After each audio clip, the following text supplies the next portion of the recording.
มันดีผมสิส่วนพี่น้องปลูกเผือกสิได้ไร่ละแสนเขาว่าน้อไม่ดีผมก็ปลูกน้อไม่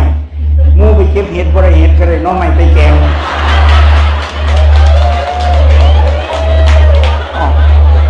น้อไม่400 กว่าบ่ได้ขายจักบาทเลยล่ะสาอยู่หม่องคลองหมูนั่นมีอยู่7 สาบ่ได้กินปลาจักตัวปล่อยปลาซื้อมาปลา20,000เห็นปลาคออยู่ตัวเดียวขนาดสาอยู่ข้างเฮียนผมนั่นก็ยังเป็นตึกอยู่เห็นแต่ห้อยขึ้นลาดพาดอยู่ผมก็บ่ว่าผมบ่ปากแต่แนวดีที่สุดคือเลี้ยงปลานี่แหละเวลามันหิวมันก็บ่ห้องบ่อยากอะไรคือหมูเอาแต่มันหิว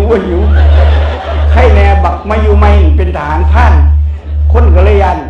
ข้องหมูผมเล็กหลายๆเสียปัดไง